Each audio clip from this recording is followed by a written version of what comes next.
Assalamualaikum warahmatullahi wabarakatuh. Berjumpa dengan saya kembali di mata kuliah Manajemen Bisnis dan Operasional. Di pertemuan kali ini kita akan membahas tentang bagaimana caranya mengelola kualitas. Nah, kaitannya dalam mengelola kualitas ini yang harus kita perhatikan adalah objek apa yang harus kita jaga kualitasnya, kan seperti itu. Entah itu dari segi produk atau dari segi jasa, atau kita memahami konsep di dalam mengolah kualitas itu sendiri. Nah, kaitannya di dalam manajemen bisnis dan operasional ini, nantinya kita akan membahas materi di pertemuan kali ini. Yang pertama itu definisi kualitas itu sendiri.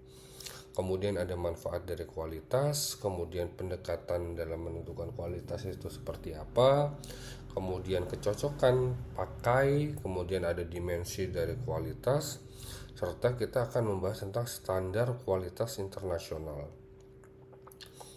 Kualitas ini menjadi salah satu aspek yang terpenting ketika kita membeli atau menggunakan suatu barang atau jasa. Pasti kita lihat dari segi kualitas, dan kualitas. Nah, apa kualitas itu? Kalau kita lihat, kualitas itu bisa kita definisikan sebagai kemampuan suatu produk untuk memenuhi kebutuhan konsumen. Kemudian keseluruhan tampilan-tampilan atau fitur dan sifat-sifat dari suatu produk yang bisa memenuhi kebutuhan dari keinginan masyarakat. Kemudian ada kegiatan inspeksi terhadap produk yang akhirnya dihasilkan untuk memisahkan yang bagus dan yang jelek. Jadi ada filtering. Oh, ini produk yang bagus. Oh, ini yang produk yang jelek. Ketika kita menemukan suatu produk yang bagus, itu adalah kita bisa sebutkan produknya itu berkualitas. Kemudian dengan kita mengolah suatu kualitas, itu akan membangun strategi yang sukses terhadap differentiation, kemudian low cost leadership, kemudian quick and response.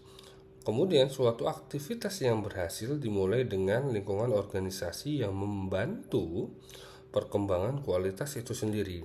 Biasanya itu diikuti dengan pemahaman prinsip kualitas dan juga usaha terlibatnya karyawan pada aktivitas yang dibutuhkan untuk menerapkan kualitas itu sendiri.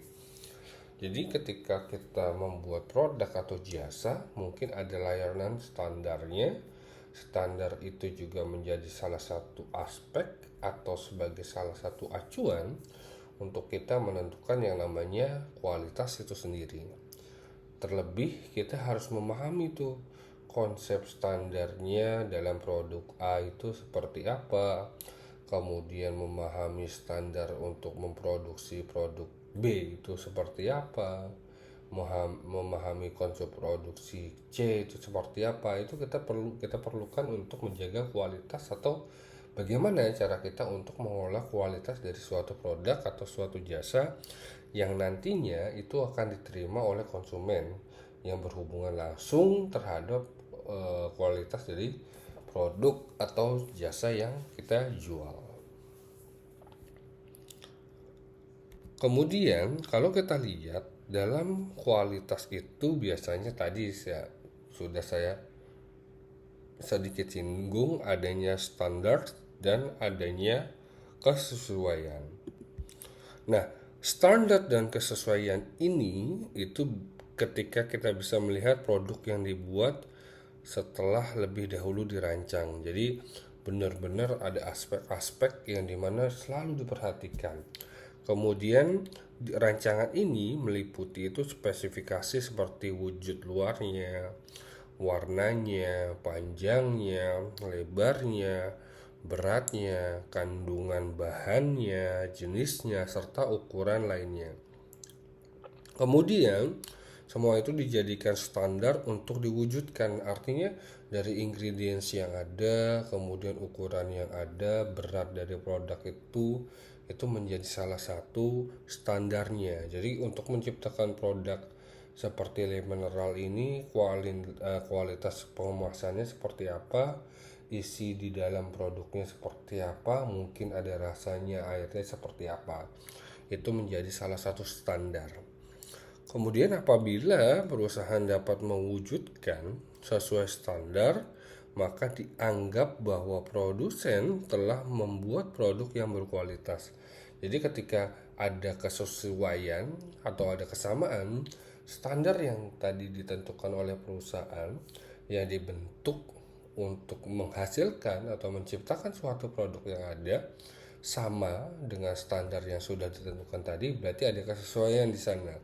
Nah, itu kebanyakan konsumen atau produsen itu menganggap bahwasannya kita sudah menjaga standar yang ada lewat bagaimana cara kita untuk mengelola kualitas itu sendiri.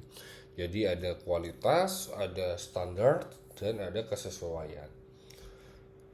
Kemudian kalau kita lihat ada 3 manfaat dari kualitas itu sendiri.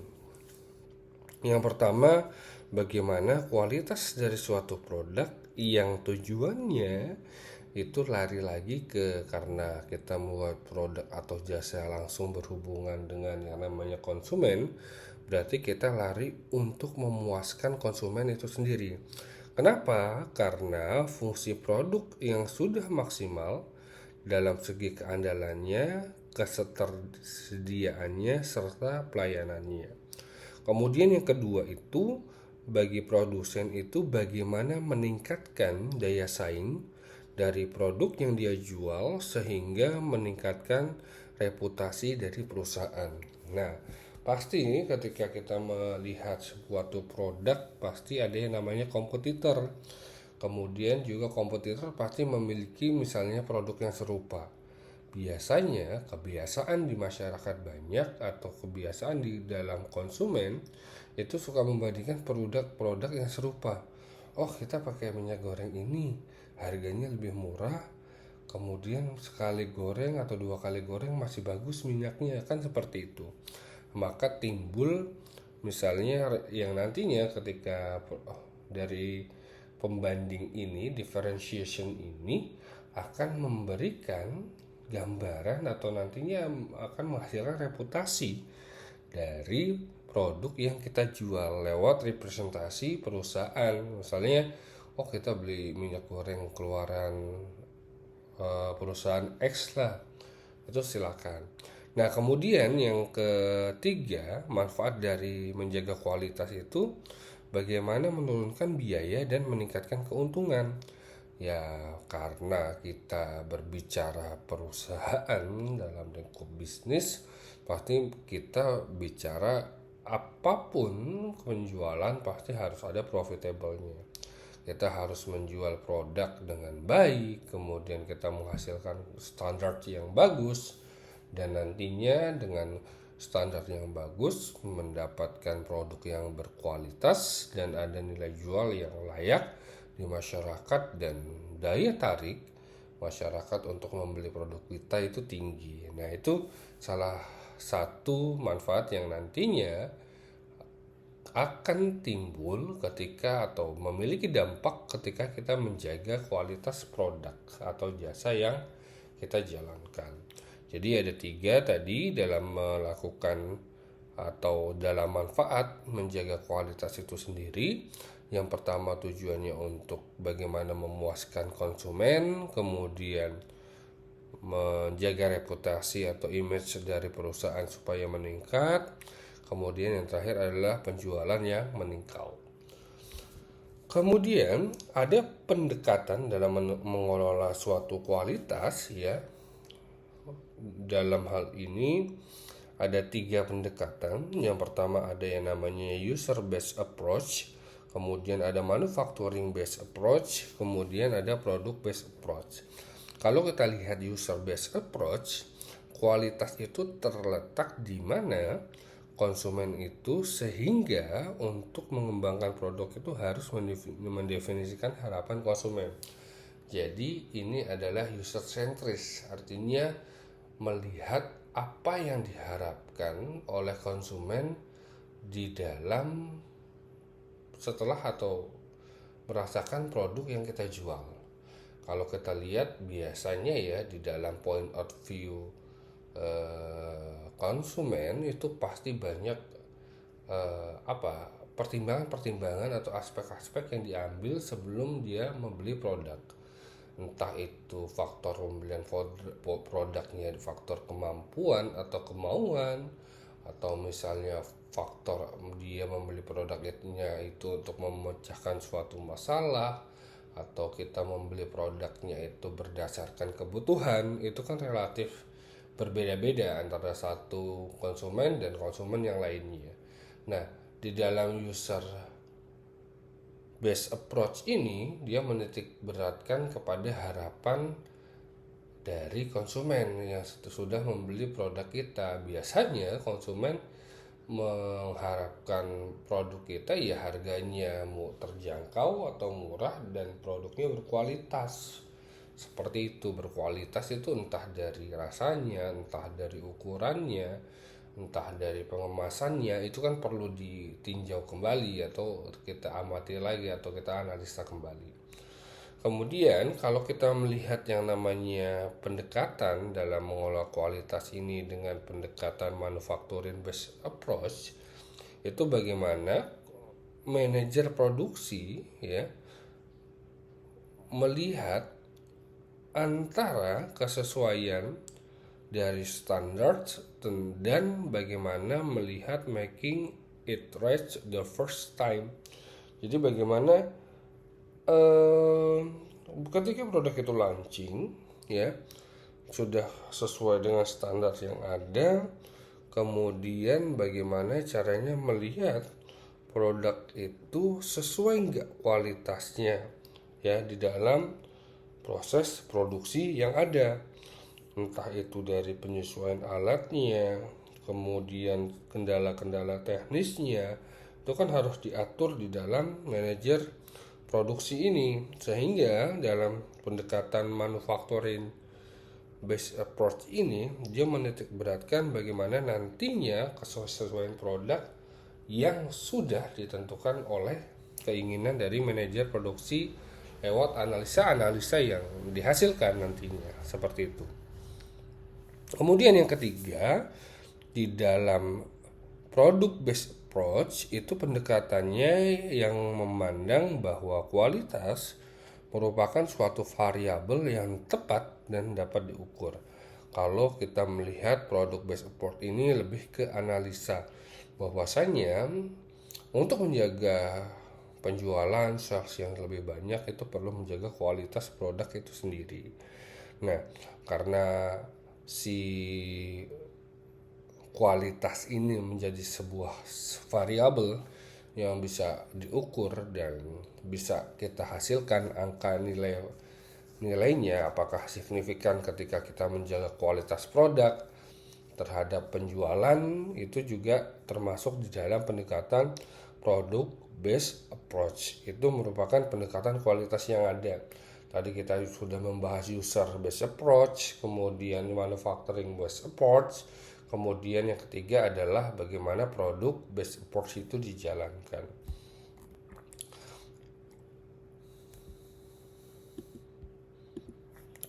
Yang berikutnya kita akan membahas tentang fitness for use atau kecocokan pakai. Fitness for use ini dari suatu produk harus dihubungkan dengan manfaat produk ini dengan apa yang dirasakan konsumen dan kepuasannya terhadap apa yang sudah konsumen gunakan di dalam produk ini. Kemudian kalau kita lihat kepuasan konsumen itu merupakan suatu konsep yang relatif berbeda dari konsumen yang satu dengan yang lain. Kemudian terdapat perubahan kepuasan di dalam diri konsumen yang dalam arti itu bahwa kepuasan ini tergantung dari kondisi konsumen itu sendiri. Di dalam fitness for use itu kita bisa melihat dari quality of design, kemudian quality of conformance, kemudian ada availability, kemudian ada field use dan safety. Nah, di dalam tadi fitness for use kita harus memahami sebelumnya adalah bagaimana definisi kualitas ya. Dimensi kualitas yang harus kita ketahui itu adalah quality of design, quality of conformance, kemudian ada field service, dan availability. Nah, kualitas harus dikembangkan oleh kegiatan perencanaan atau designing. Kemudian ada kegiatan pengolahan atau processing, kemudian ada kegiatan pelayanan atau service. Dari setiap tahapan di dalam dimensi kualitas ini, designing, processing, service, kita harus menjaga lewat standar-standar apa yang sudah ditentukan oleh perusahaan untuk menciptakan suatu produk yang layak dibeli oleh customer itu sendiri. Kita coba masuk. Yang pertama itu ada yang namanya rancangan kualitas atau quality of design. Quality of design ini atau rancangan kualitas ini kita ditentukan sebelum produk itu dihasilkan. Pihak yang terlibat langsung di dalam rancangan suatu kualitas ini biasanya engineering, marketing, produksi, dan keuangan. Apa sih yang biasanya dilakukan di dalam quality of design sebelum produk itu diciptakan? Yang pertama, harus kita melihat riset pasar terlebih dahulu. Kenapa ini menjadi faktor yang terpenting? Karena kita melihat langsung ke dalam segmentasi pasarnya seperti apa. Kemudian ada yang namanya desain konsep. Jadi merespon berbagai kebutuhan dari calon pelanggan terhadap produk yang nantinya akan kita produksi secara massal. Kemudian ada menentukan spesifikasi, itu menyangkut ukuran, warna, bentuk, kemudian dan spesifikasi lainnya. Nah, jadi di dalam riset pasar, desain konsep, dan menentukan spesifikasi itu ada beberapa bagian yang harus berelaborat atau berkolaborasi juga di dalam penciptaan suatu rancangan dari kualitas itu sendiri. Kemudian ada yang namanya quality of conformance. Bagaimana kualitas pengolahannya apabila suatu produk yang dihasilkan sesuai dengan spesifikasi yang direncanakan, seperti ukurannya, kemudian warnanya, kekuatannya, kandungan bahannya, dan segala bentuk lainnya, itu maka bagian produksi telah mampu membuat barang sesuai dengan kualitas yang diinginkan. Jadi quality conformance ini adalah kualitas pengolahan yang dimana notabene bagian produksi itu harus menghasilkan produk sesuai dengan kualitas rancangan pada step awal tadi, pada quality of design yang tadi ada 3 aspek yang perlu dijalankan. Nah, itu quality of conformance. Nah, yang berikutnya adalah availability. Availability ini adalah kualitas atau ketersediaan, intinya seperti itu.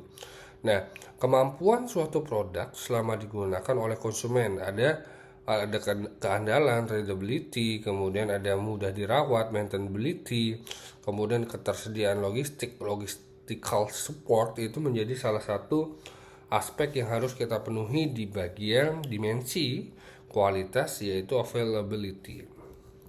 Kemudian yang terakhir adalah quality of service, adalah bentuk pelayanan yang diberikan oleh perusahaan kepada konsumen yang sering disebut sebagai customer service atau sales service.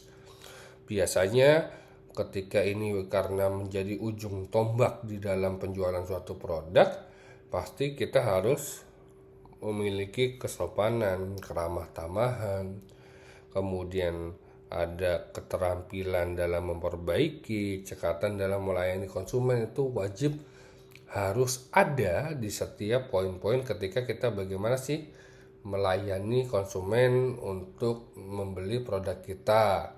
Kemudian bagaimana cara kita menawarkannya. Kemudian apakah menawarkan kita dengan komunikasi yang baik atau dengan komunikasi yang tidak baik, itu juga perlu diperhatikan. Kenapa? Karena itu menjadi unsur yang terpenting juga, bagaimana kita mempromosikan produknya, bagaimana kita mengenalkan produk yang akan kita jual, bagaimana cara menarik konsumen untuk membeli produk kita itu juga perlu diperhatikan. Nah, hal-hal inilah yang menjadi acuan kita bagaimana caranya untuk memanage atau menangani konsumen untuk bisa membeli produk yang akan kita jual nantinya. Misalnya kita bisa combine dengan konsep AIDA, ya attraction, kemudian desire, interaction di dalam konsep marketing, ya itu juga kita juga perlukan di dalam memahami konsep quality of service ini. Kemudian ada siklus di dalam kualitas produk itu sendiri.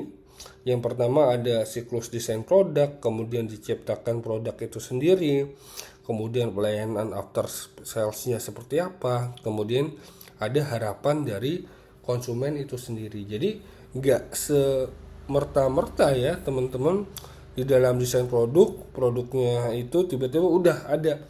Oke, kita akan mau jualan di produknya ya udah silakan dijual, dapat keuntungan, udah selesai. Tapi tidak seperti itu. Ada tahapan, misalnya ada tahapan purna jual atau after sales yang menjadi faktor terpenting juga yang mungkin kalau kita lihat point of view-nya customer itu mungkin bisa menjadi aspek yang terpenting ya. Misalnya garansinya, klaimnya seperti apa saja yang diganti ketika mengalami kerusakan dalam kurun waktu tertentu, itu adalah pelayanan purna jualnya. Kemudian nantinya ada feedback yang diharapkan oleh konsumen yang kita dapatkan, itu juga menjadi bagian dalam siklus kualitas produk ya teman-teman. Nah, kepuasan konsumen itu tadi kita sudah membahas yang namanya quality of the design, ada riset pasar, spesifikasi produk dan konsep.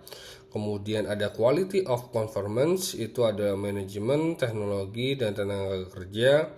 Kemudian ketersediaan, availability, itu ada tahan lama. Kemudian ketersediaannya, kemudian mudah dirawat. Kemudian ada full service, terampil, integritas, cepat dan tanggap dalam memberikan informasi yang terkait dengan produk atau jasa yang kita tawarkan. Kemudian kita masuk ke dalam yang namanya biaya kualitas atau cost of quality. Biaya yang terjadi atau mungkin akan terjadi karena kualitas yang buruk. Kemudian biaya yang berhubungan dengan penciptaan, pengidentifikasian, kemudian perbaikan dan pencegah kerusakan. Jadi di dalam biaya kualitas atau total cost of quality itu ada cost of quality goods, kemudian cost of poor quality. Kalau kita bicara cost of good quality itu ada prevention, ada partial, kemudian di dalam cost of poor quality itu ada internal failure, kemudian ada external failure. Itu artinya ada nilai-nilai atau biaya-biaya yang dihasilkan ketika kita gagal dalam menentukan kualitas produk. Justru ada kebalikannya, ketika produk itu bagus ada partial secara keseluruhan, kemudian ada prevention secara keseluruhan juga di dalam kualitas produk itu sendiri. Nah, kita masuk ke dalam yang namanya prevention cost, biaya untuk mencegah kerusakan produk yang dihasilkan. Biasanya teknik perencanaan kualitas bisa pelatihannya dalam suatu produk yang ada.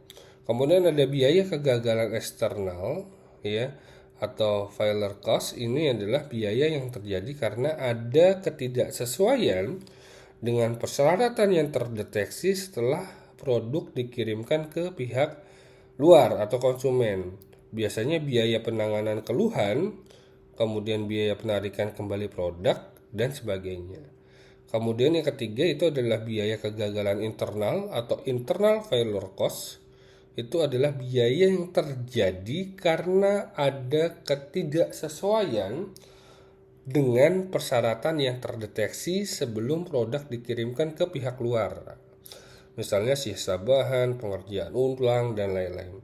Kemudian yang keempat itu adalah biaya deteksi atau penilaian detection a partial cost. itu adalah biaya untuk menentukan apakah produk dan jasa sesuai dengan persyaratan kualitas, pemeriksaan, pengujian, quality and checks, kemudian bahan baku, evaluasi, dan persediaan. Itu tadi adalah tentang yang namanya cost of quality. Kemudian ada standar kualitas internasional yang perlu teman-teman ketahui. Ada Malcolm Beveridge National Quality Awards, penghargaan pemerintah Amerika Serikat kepada perusahaan-perusahaan yang mencapai tingkat kualitas tertinggi. Nah, kita mengenal ada yang namanya ISO, International Standard Organization, sekumpulan standar kualitas yang diakui secara nasional. Kemudian ada TQM, itu adalah Total Quality Management, penekanan kualitas yang meliputi organisasi secara keseluruhan, mulai dari supplier sampai dengan ke konsumen itu sendiri. Nah, kalau kita lihat di dalam ISO atau International Standard Organization itu terdiri dari beberapa. Ada yang namanya ISO 9000, itu apa saja kualitas yang diperhatikan adalah pedoman jaminan kualitas produksi, sekumpulan standar sistem kualitas internasional.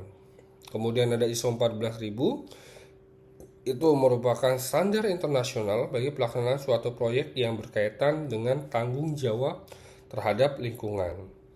Nah, ada 6 konsep di dalam Total of Quality Management. Itu ada perbaikan terus-menerus, perbaikan yang tidak pernah berhenti, meliputi peralatan, supplier, bahan, dan prosedur untuk mencapai kesempurnaan. Jadi dia rutin untuk melakukan perbaikan-perbaikan sehingga mendapatkan produk yang mature, artinya produk yang layak ya. Kemudian pemberdayaan karyawan 85%. Permasalahan kualitas itu terletak pada bahan dan proses, bukan pada kinerja karyawan. Oleh karena itu, melibatkan karyawan dalam setiap tahap produksi adalah sebaik-baiknya cara untuk memahami kelemahan dari sebuah sistem. Kemudian ada benchmarking. Benchmarking itu adalah pemilihan standar kinerja yang mewakili kinerja terbaik dari sebuah proses atau aktivitas. Kemudian JIT, Just in Time, artinya konsep memproduksi atau mengantarkan barang saat dibutuhkan. JIT ini atau Just in Time ini dapat meningkatkan kualitas dan mengurangi biaya dari kualitas atau cost of quality. Kemudian ada konsep yang namanya Taguchi, ketangguhan kualitas, quality robust. Kemudian ada fungsi kerugian kualitas atau quality loss function. Kemudian ada KLF, kualitas berorientasi pada target atau target oriented quality. Kemudian yang keenam ada alat untuk total quality management. Nah, dalam melihat potensi yang ada di dalam menentukan standar ini, TQM ini, itu ada diagram sebar atau scatter diagram. Scatter diagram ini sebuah grafik yang nilai dan rujukannya merupakan variabel yang dihadapkan dengan variabel lain. Jadi misalnya variabel harga dihadapkan dengan variabel umur. Orang yang produk kita jual segini secara berdasarkan umur itu seperti apa? Apakah umur semakin tinggi kemudian harga semakin rendah itu signifikan, atau sebaliknya umur semakin tinggi harga semakin tinggi itu ada kecocokan di dalamnya, itu yang namanya scatter diagram. Kemudian di dalam berikutnya ada diagram sebab akibat atau cause and effect diagram. Alat ini ditunjukkan untuk mengenali elemen proses penyebab yang mungkin memberikan pengaruh terhadap hasil ya dari produk yang kita jual. Kemudian setelah ada yang namanya tadi scatter diagram dan effect diagram, ada alatnya, itu adalah lembar pengecekan atau check sheet, suatu formulir yang didesain untuk mencatat data. Point of job-nya seperti apa, detailnya seperti apa, frekuensinya seperti apa. Kemudian kita harus memiliki yang namanya diagram alur atau flowchart untuk menjelaskan langkah-langkah dalam proses menjaga kualitas itu sendiri. Kemudian yang berikutnya ada diagram Pareto atau Pareto chart. Ini grafik yang kita gunakan untuk mengenali dan memetakan masalah atau cacat dalam urutan frekuensi yang menurun. Jadi kita lihat frekuensinya, apakah dia loss semakin turun atau semakin naik. Kemudian ada histogram, itu adalah sebuah diagram yang menunjukkan frekuensi kejadian dari suatu variabel yang ada.